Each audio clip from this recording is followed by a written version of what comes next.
DMK और कांग्रेस जैसी family पार्टियों का एक ही एजेंडा रहता है, किसी भी तरह झूठ बोलकर सरकार में बने रहो।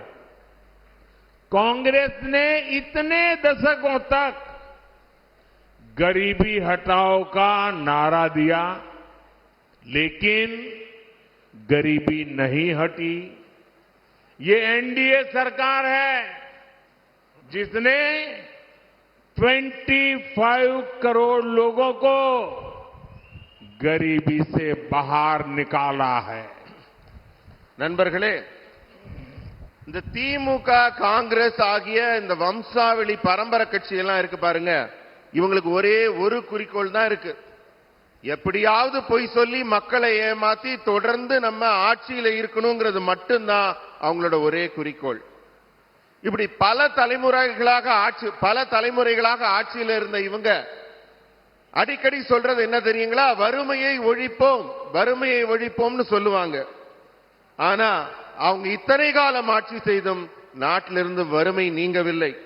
ஆனால் நமது தேசிய ஜனநாயக கூட்டணி அரசு ஆட்சிக்கு வந்த உடனேயே செய்த வேலை 25 கோடி மக்களை வறுமையிலிருந்து மீட்டிருக்கிறோம்.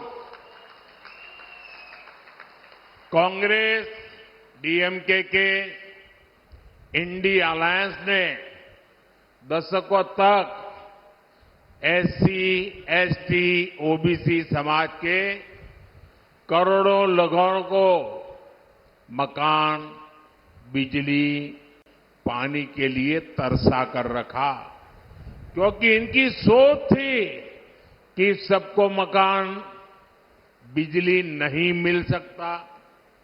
लेकिन बीजेपी सरकार ने करोड़ों गरीबों को पीएम आवास दिया, हर गांव तक बिजली पहुंचाई, 80 करोड़ जरूरतमंदों को मुफ्त राशन दिया और इनमें अधिकांश एससी, एसटी, ओबीसी समाज के लोग हैं।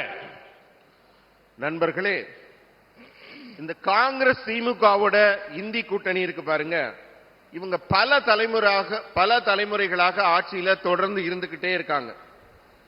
இவங்க கோடிக்கணக்கான ஏழைகள், பட்டியலின சகோதரர்கள், தலித் மக்கள், இவங்க எல்லாரையும் வீடு கிடைக்காம, மின்சாரம் கிடைக்காம, குடிக்க தண்ணி கிடைக்காம தவிக்க விட்டுக்கிட்டு இருந்தாங்க. ஏன்னா அவங்களோட அடிப்படை எண்ணமே அவங்களுக்கு வீடு, தண்ணி, மின்சாரம் எல்லாம் கிடைச்சிடக்கூடாது, அவங்க அப்படியே தான் இருக்கணும்னு நினைச்சாங்க. ஆனால் நம்முடைய பாஜக அரசு கோடிக்கணக்கான மக்களுக்கு பிரதமர் ஆவாஸ் யோஜனாவில் வீடுகளை வழங்கி இருக்கிறது, ஒவ்வொரு கிராமத்திற்கும் மின்சாரம் வழங்கி இருக்கிறது, 80 கோடிக்கு மேலான மக்களுக்கு இலவசமாக ரேஷன் பொருட்களை வழங்கி இருக்கு. இத வாங்கினவங்கள பெரும்பாலவங்க நம்ம பட்டியலினத்தின் சகோதர சகோதரிகள், ஏழை எளிய மக்கள் தான். செய்திகளை உடனுக்குடன் தெரிந்து கொள்ள உடனே சப்ஸ்கிரைப் பண்ணுங்க.